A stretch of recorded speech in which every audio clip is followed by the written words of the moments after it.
For many decades, Jamaicans were actively encouraged by the British government to leave their homes and come to the UK. That open invitation has over time become less and less welcoming. This week, the country awaited the controversial return of citizens, some of whom haven't stepped on Jamaican soil in decades.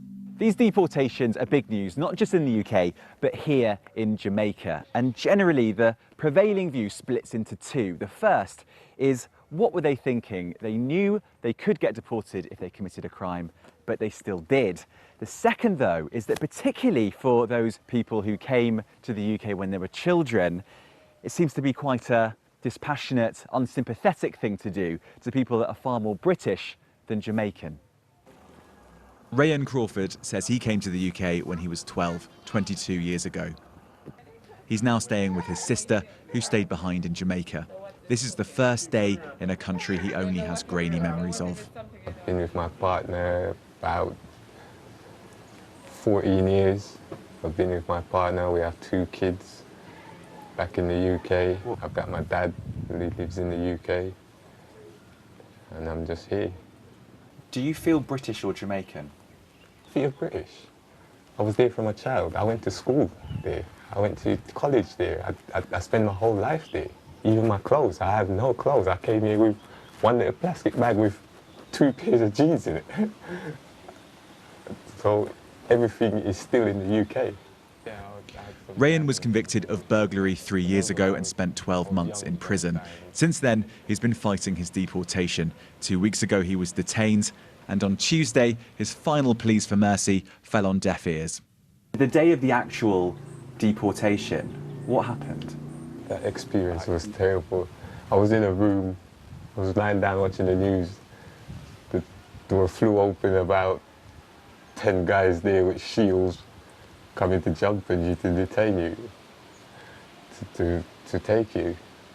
I had to say to them, I'm not resisting, I'm not fighting or anything, it's not necessary. Rayen is registered disabled. He has a bone disease and inflammatory arthritis that causes him severe pain. He says, though, despite numerous requests, he wasn't able to bring his medication. I told them I didn't have the medication. Their response, if you didn't have it on you at the time of being detained, then we cannot give it to you. Even if it's life-threatening, we cannot give it to you without getting reports from GP or doctors. I thought I was going to have a heart attack. I was panicking so much. My heart started getting pain in my chest. I thought I was going to have a heart attack or something.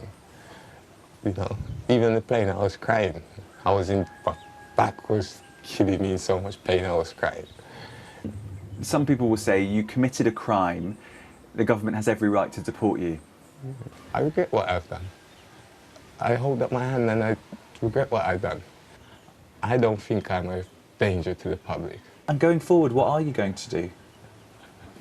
I don't know what I'm going to do, because there's nothing around here to do. There's no work around here or anything.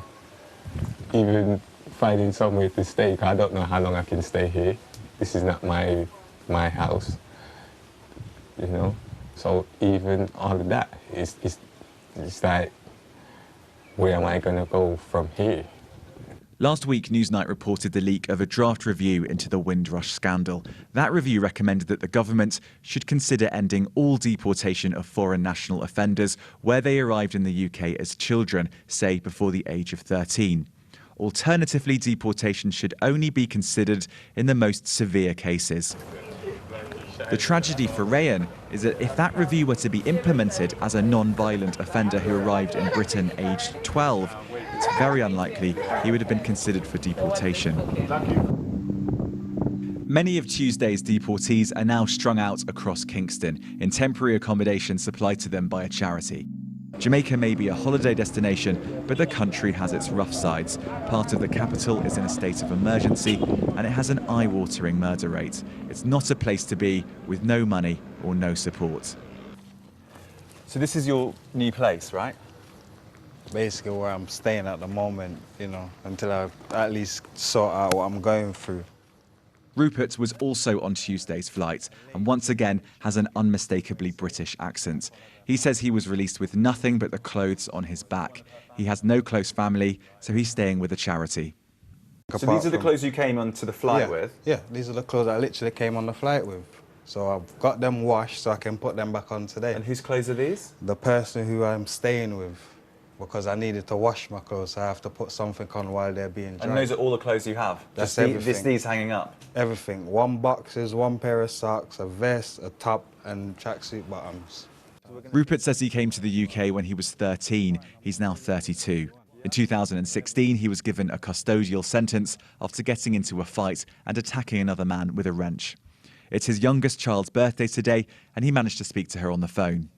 She says, "Where am I?" I said to her, "Daddy's at college. You know, so when Daddy's finished college, I'll be home. Once I finish college, I will have to go back to college again, you know." I can't really tell her, yeah, Daddy, I'm not sure if you ever see your dad again, or Daddy's not in the country. She won't know what that means. Tell me how you're feeling at the moment.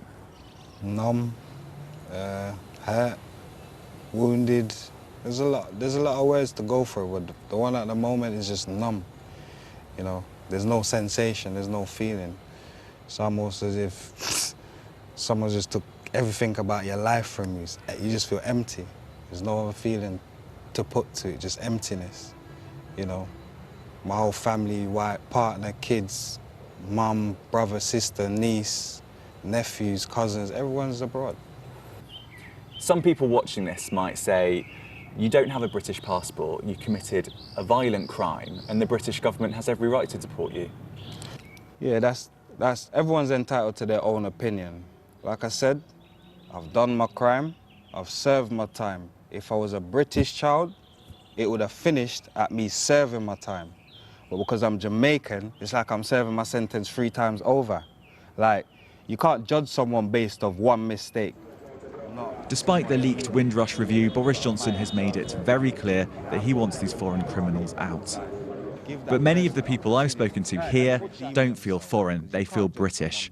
Rayen is still positive. He believes that Boris Johnson is a good man, but has been advised badly.